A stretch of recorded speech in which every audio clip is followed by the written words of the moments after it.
UFC, no MMA. And in today's video, I will be discussing what's next after UFC 323 and the fights to make next. I make the matchups I think are best for the divisions and the champions, winners and losers, etc. Not what I think Dana and the horrible matchmaking team and strategy they have over there, because most of the time they drop the ball. So this is the tried and true real fights to make next, based off of knowledge of the sport and my overall expertise of the UFC and MMA. There was a lot of interesting, crazy results that happened at UFC 323 that we'll be talking about a little bit. And a lot of these matchups and what we do next moving forward in the sport is a big deal to many guys' legacy and their ability to climb up the ranks to become a possible champion, top 15 ranked guy. So let's go ahead and get right into the video. For Petr Yan, I think it's really simple for Petr Yan for the most part.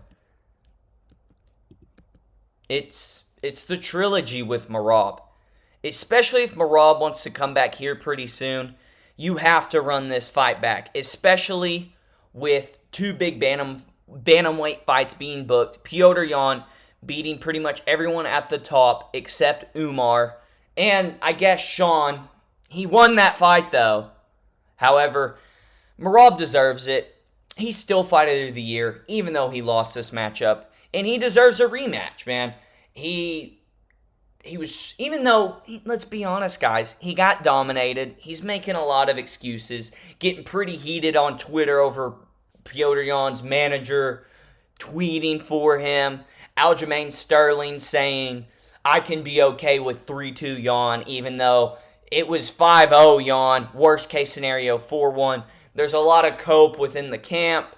Nonetheless, though, no matter what Merab decides to do with the length of time he wants to take off, his next fight should be for a title. He deserves it. He's the bantamweight GOAT. He had a crazy run. The activity and him pretty much saving UFC 323, giving us a big, impactful main event for the final card of the year. He most definitely deserves it. And Petr Yan's the type of guy, whoever the UFC tells him to fight, he's going to fight, because he is so confident in his ability. Proved he is the better fighter overall. Wouldn't count out Merab in a rematch whatsoever, but I would pick Yan just after what he showed us this past Saturday and the level of takedown defense and him being able to get off his offense on the feet. However, there is a little wrench you could throw in here, and that's Umar Nurmagomedov versus Deiveson Figueiredo. Umar, who's most likely going to win this fight. I know February-ish is like the Ramadan stuff or whatever, and they don't fight or whatever. I don't care. But if Merab wants to take a lot of time off and Umar beats Deiveson, in the way he fought Merab in the first fight, Umar recently beaten Mario Bautista, who is a very good bantamweight with a lot of skill and a lot of talent. He's looking to be matched up with Vinicius Lockdog Oliveira here pretty soon, I believe. At the beginning of March is when they're looking to book that fight. However, though, I think that's a win that's going to age well. Most likely dominates Deiveson, in my opinion, at UFC 324. And if Merab wants to take time off, that's the one matchup that's really interesting in the bantamweight division for your Petr Yan. I think Petr Yan wins, but that is a big fight. Russian against Russian. Not to be this guy, but, Orthodox Christian Russian versus Dagestani Muslim Russian. But that's a big fight and a really good fight for the title. So if Merab wants to take a lot of time off, I think Umar versus Petr Yan would be a fantastic fight. However, I would lean more to running the trilogy for Merab and Petr getting that win, and then we book Umar and Petr Yan. Maybe build up Sean O'Malley with a win over Song Yadong. Maybe then he fights Corey Sandhagen or someone like Peyton Talbot, who we'll talk about later, building him up. But really the only fights for Petr, there's three. Number one option is the Merab trilogy that Merab deserves and that should happen. It was a fantastic fight. I believe it would be fantastic again. I think it would play out the same exact way. Merab fought Yan in this last fight like he fights everybody else, so don't give me he went in with a bad strategy trying to make it fun. Because what he did wasn't trying to make it fun. He shot 30-plus takedowns and held Jan up against the fence for the most part, and then as soon as they broke that, Jan beat him up on the feet. So shut up, Merab. Oh my goodness. I'm not trying to be a hater, but it's getting out of hand with the cope. Then you have Umar, who Umar and Piotr have not fought yet. Umar is super talented, super skilled on the feet, as well in the ground department. I would favor Piotr pretty well in that fight. I'd be confident in him to win that. Then you have Sean fighting Song Yadong. A win over Song, then maybe a fight against Corey Sandhagen or another bantamweight coming off a win, something like that. You could also build that rematch for Piotr and Sean, which I think would be a fantastic fight. I would love to see that one ran back, especially with how close the first one was. I had Piotr winning that fight, and it was close to be fair. But I think it's pretty straightforward with how you matchmake the top of the bantamweight division at this point with these three guys especially, who are the three legit title contenders, contention champs of the division. Even though Umar hasn't held the belt, but he's right there. He's really skilled. Close fight with Merab, beats everybody else in the division. So I think that, or you could even, you do Umar versus Sugar Sean. With they both coming off a win, that's a sick fight. I'd probably favor Umar, but that's a sick fight.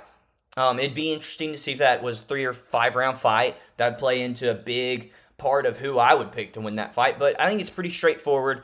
Exciting times ahead in the bantamweight division, especially if Jan can hold on to that belt, if they do run back the trilogy here pretty soon with Merab. Moving on to Joshua Van. Fight ends in a heartbreak of Pantoja breaking something. I'm on it. I don't know what the injury is at this point. There's been no clarification. But apparently it's not a break. It was dislocation of some sort. You got to run that back. No matter what, whoever is champion, we'll talk about it in just a second. Pantoja, as soon as he's back in the title picture, second best flyweight of all time, was really getting on the coattails of DJ's records and such and challenging that position as the flyweight GOAT. Joshua Van, he's a paper champ, man. He didn't win the belt. He didn't. I mean, on paper, he won the belt, but he did not go out there and defeat Alexandre Pantoja, okay? It was a fluke injury. So I'm really hoping, I think what's best for everything, if this fight just gets ran back. However, there is a little bit of a monkey wrench in here, and that is Tatsuro Taira coming off that big win over Brandon Moreno in dominant fashion in that second round. The UFC is really pushing for this. And look, if Pantoja is going to be out for 6 months plus, I have no problem with them running a defense for Van against Taira, especially if it's in Japan. That'd be really sick. However, I do not like how Dana is treating this. Like, he is excited that Pantoja had a freak injury, a legend of the sport already. I thought it was pretty disgusting how Dana's been handling this whole situation.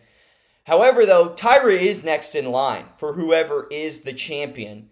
Pantoja is next in line for whoever's the champion. Ideally, in my perfect world, you're running Pantoja, Joshua Van back within 3 to 4 months. I think that is possible. However, if it's a 6 months plus layoff for Pantoja, book Van Taira in the next 1 to 2 months in Japan. Run that. Whoever wins, which I would favor Taira in that fight and would pick Taira. And then that leads to Pantoja and Taira fight, which I think is a phenomenal fight and a very close fight with how good Taira is on the ground. So, I don't know. Even with the fluke injury, and I hate it for Pantoja, I really do. The flyweight division's awesome. There's a lot of interesting things going on at the top between these three guys. And they're all three pretty sick matchups that I would be very excited to watch. And the funny thing is, even though the champion right now is Joshua Van, I would favor both guys to beat him pretty handedly in a fight. So, but please, Pantoja, be okay. Please. Because I just want to see him and Van scrap it out. And then you throw Taira in there against Pantoja, the rightful champion, one of the best fighters we have ever seen in the octagon. Pantoja's that good. Moving on to Brandon Moreno. Lost to Tatsuro Taira, had his back taken, stopped a little early, sucks for him. Didn't take too much damage though. I feel like he's kind of half a foot out the door a little bit from what I'm hearing. He's an old 33, 31, 32, somewhere like that. He has a lot of miles though. He's done a lot in the division. Legend, first Mexican-born champion. No matter what happens with this Royval Cop fight this weekend, this is the fight to make. They're 1-1. It's a phenomenal fight. And I think for both guys, with how much work they've done in the division, especially Moreno, Moreno deserves a tried and true guy, especially if it were to be one of his last few fights. I think you owe Moreno that. And I want to see this fight ran back again. First fight ended in an injury for Royval, even though Moreno was beating him up. Split decision, close win for Royval in their last outing. And man, do this in the Mexico City card into February. Moreno didn't take too much damage. Royval is coming up against Kopp. I know that would be maybe a hard turnaround for Royval, but with a Royval win, he's still not getting that title shot, man. Van beat him. Pantoja beat him. Taira is clearly next. He's not getting a title shot anytime soon. So even with a win, hopefully in this situation with a Royval win over Kopp, make the quick turnaround. This would be a sick, big fight at UFC Mexico City. And especially if Kopp wins this Saturday, I still don't know who I'm going to pick in that fight. That's a perfect fight for Royval coming off a loss. Two legends, more so Moreno, legend of the flyweight division. Royval, though, underrated fighter. He's really done phenomenal work in the UFC flyweight division. He's a very skilled fighter, very good fighter. I want to see this ran back for the trilogy, even though I know it's not for the belt or whatever, and the UFC's probably going to use both these guys to build up names. I think both guys deserve to scrap it out one more time, especially with a Royval loss and him probably being far away from a title shot. And Moreno, who I think possibly may have 1 to 2, max 3 more fights left in his UFC run. So that's what I want to see happen. It's a phenomenal fight, especially if they do it at UFC Mexico City. Moving on to Peyton Talbot with the big win. Absolutely busted up Henry Cejudo. Looked massively improved. This is a bit of a weird one. Aiemann Zahabi, and I'm going to tell you why. Zahabi has had such a easy rise in the bantamweight division. Already was calling for title shots after beating Chito Vera, who I think Chito Vera won that fight. I don't know. I don't know. It was a close fight. I do know that. Beat an aging Aldo, where Aldo won that fight too, I thought. Weird fight. Then beats Chito, coming off 2 losses. Chito's older. I was going to say Chito for Peyton Talbot. However, I like this fight because it is another well-rounded guy in Zahabi. Because we got to make sure Peyton is not just going to be a guy who's going to succumb to wrestling easy. I think that's very important because if he beats a guy like Zahabi, he's 1 away from a title shot in all realistic possibilities. And on the feet, Peyton Talbot has a clear advantage. However, Zahabi likes to miss in the grappling. I think this would be a perfect fight to gauge Peyton Talbot to see if he's really that legit of a guy. And I don't think you give him a guy like Corey Sandhagen. He just lost to Raoni Barcelos not too long ago. I don't think that's fair. I don't think that's fair to Sandhagen to make him take that fight.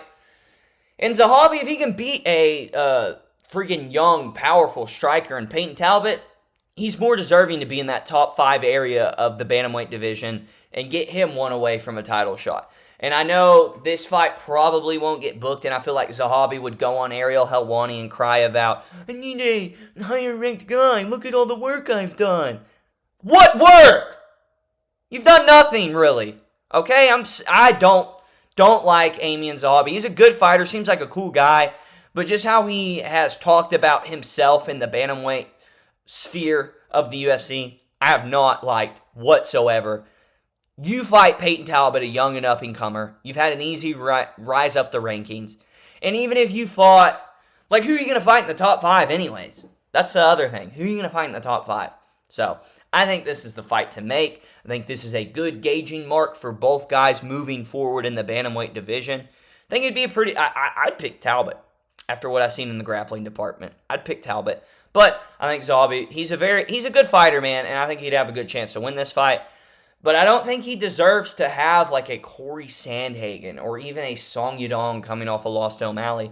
And right now, the bantamweight division's pretty booked up at the top.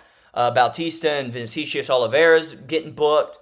I think this is the fight to make. I would rather see Talbot fight someone on a winning streak too than someone on a losing streak in Marlon Vera. So I think this is the fight to make. I think it's a good, close, competitive fight. I would favor Talbot. But this is a great main card fight on like a co-main event. on a fight night or a main card opener on a pay-per-view, I think this is a good fight to make. Moving on to Jan Blachowicz, coming off the draw to Bogdan Guskov. I don't want to see that fight ran back. I don't think you do that to Jan. He came out there and fought really hard.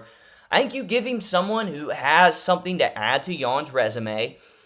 And I think that guy's Jamal Hill. Jamal Hill coming off that loss to Khalil Roundtree. He just, doesn't look that great, man, in his last few fights. 2 former champions. This fight hasn't happened yet. I believe Jamal's 6th in the division. Blachowicz is 5th in the division. This is one of those fights that one of these guys got to prove that they still belong in the mix at the top of the light heavyweight division, and whoever loses this, feed them to contenders, Bogdan, in all honesty, I think should have beat Jan in that fight if he just would have thrown more and used his speed and power, but he was very hesitant, so I don't want to see that ran back. I think you do Jan a solid. Give him somebody that means something to his legacy and his resume. And in Jamal Hill, to be fair, he's a good fighter. He's in the top of the light heavyweight division. He's a former champ, okay? And a victory over Jan would be big for him, too. I don't think Jan's going to look to make a quick turnaround. Jamal said I just realized something, too. Jamal said he was taking some time off, so I think this could line up perfectly calendar-wise. And we just had the recent Jamal Hill, Joanna Jędrzejczyk beef. So Jan Blachowicz can go in there for Joanna violence and put it on for the Polish people. Legendary Polish power. Dude, so there's a bit of a storyline behind this too. I think this would be quite hilarious. So I didn't even think about this making that fight, but now I want to see it even more. So that's awesome. I should have put a little Joanna picture up here. But I think this would be a sick fight. I think it'd be a really good fight. Pretty evenly matched. Prove who should stay at the top of the light heavyweight division, and a big legacy win for whoever would come out top in this fight. Moving on to Bogdan Guskov, who had a dominant second round that got him the draw against Jan Blachowicz. I want to see him against Dominic Reyes. Dominic Reyes recently lost to Olberg, went on a 3-fight KO streak to build back up in the light heavyweight division. Coming off a nasty loss to Carlos Olberg like that. Man, there's no point in giving him anybody higher ranked because honestly, the UFC did him a favor with that Olberg fight if he could have got a win there. And he didn't. He got brutally knocked out. So I think you give Bogdan a vet of the division in Dominic Reyes, who's still very skilled and has nasty power. Skill-wise, I think Reyes is the better fighter. But then you have Guskov matching up with him, who's still kind of young in the division. Didn't really have the performance I think he could have had after watching that fight back against Blachowicz. So I think you make this matchup to see if Dominic's still beating these guys that skill-wise he is better than. And if Bogdan can make improvements and be that young up-and-comer to take out a vet of the division in Dominic Reyes. I think this is a really good fight, an exciting fight, a sick fight, and I want to see it happen. I think it makes sense for the division. Guskov going to a draw, I think Reyes is a spot ranked above him. And I don't think, he doesn't deserve a, higher, and honestly, I was thinking about maybe Johnny Walker, but I was looking at this matchup. I think it's a good matchup. I think it's fun. And I think Guskov, you give him a little leeway. Blachowicz is really good still, even though he's older. I like this fight a lot. I think it's a good gauge for both guys going forward as well. Moving on to Manuel Torres with the nasty KO of Grant Dawson. No Chin Dawson. He's in the rankings now. Give him Michael Chandler. There's no other fights for Michael Chandler, even if you want to just go the Michael Chandler fun route. For one, this is a fun fight. This is a sick fight. I don't think he's getting the Conor fight. And Michael Chandler, I'm sick of the inactivity with him just begging for the Conor fight. This is another one you could put on that Mexico City card or be a sick pay-per-view main card fight on UFC 326, Holloway Oliveira. This is a sick fight. And I think it's time Chandler gives a young up-and-comer a shot to take his spot in the rankings. Manuel, I think, entered the rankings at 13, 14, somewhere in there. Chandler's a spot or two ahead of him. I think this is a good test for Torres. Michael Chandler, even though he recently lost to Paddy Pimblett, didn't look that great. Still a vet of the game. Still an explosive, powerful guy. A good fighter. I think this is a banger fight. I think it needs to happen, and I think just Chandler owes it to the sport to give a young up and comer the. And I think the whole after losing to Patty, the whole being in banger fights for Michael Chandler gimmick thing, it's kind of gone away. Patty made easy work of you, dude. And Manuel Torres, young up and comer, powerful guy. You know, and there's spots where Michael Chandler can win. Manuel likes to swing heavy. Chandler has crazy power, can counter him, or even mix up the grappling. So I don't think this is like a one-sided like beatdown necessarily. But I think Michael Chandler owes it to the sport with how the rankings are and the other matchups I've made. I think this is not only a fantastic fight, but it makes sense for the division, especially moving forward. We need more young blood coming through these top 15 ranks, especially in the lightweight division. So this is what I would make next at Mexico City or on that pay-per-view main card of Holloway and Oliveira. Moving on to Chris Duncan with the crazy comeback win over Terrence McKinney. He's put a lot of work in his last few fights in his UFC run. I don't think he's quite ready for a top 15 guy in the lightweight division. Maybe he's ready, but coming off a Terrence McKinney win where you were getting beat up bad at first, I don't think that solidifies you. I think you need one more against a guy who's right outside that top 15, who is a really good, skilled fighter to really show your full arsenal of MMA skills. And that guy is Ludovic Klein. This would be a sick addition to the UFC Fight Night in London in March, I believe. Two European guys, the Scottish and the Slovenian. Not only do I think this makes sense for the division, and, you know, Ludovic Klein, if he gets a win over Chris Duncan, who's on a streak, he's right back there sniffing the top 15. But I think Chris Duncan needs to prove himself a little more skill-wise. And Ludovic Klein on the feet, his technique, his quickness, and his just striking prowess is very good. Coming off a loss to Mateusz Gamrot, I believe that was his last fight, if I remember correctly. Trying to see if maybe he's a top 15 guy. Lost handedly to Mateusz. Everybody loses to Gamer Boy Gamrot. But I think this is a really good fight. Chris Duncan maybe weathers another early storm, getting hurt, and then somehow finishes Ludovic Klein. Ludovic Klein, who's not the best off his back. Chris Duncan's a decent grappler, solid grappler. I think this is a really fun fight. Could be a sick main card fight on that UFC London Fight Night card. And like I said, neither of these guys really are deserving of a top 15 ranked matchup right now. So put them against each other. Winner gets that top 15 ranked guy. Moving on to Firas Ziam. The real freaking deal. This guy is good. Absolutely dominated another young and up-and-comer, Nazim Sadykhov. He enters the rankings at 15. Renato Moicano. I was just looking at the division. I think Dariush is going to be out a while. I think Ziam can make a quicker turnaround. Moicano, dude, even though I love you, bro, you're not, like, fighting up in the rankings. You're not getting, like, really anybody below you, okay? You already fought Benny Dariush. You're going to have to fight for Ziam. You're in the top 15. You got to defend your ranking. I think Ziam would beat up Moicano, but Ziam's deserving of it. At some point, Moicano, coming off a loss, his last fight was against Dariush, if I'm correct. That loss, Dariush just got slept. He's going to be out a while. Plus, I just like this fight better. Moicano's had a couple of decent, more recent wins.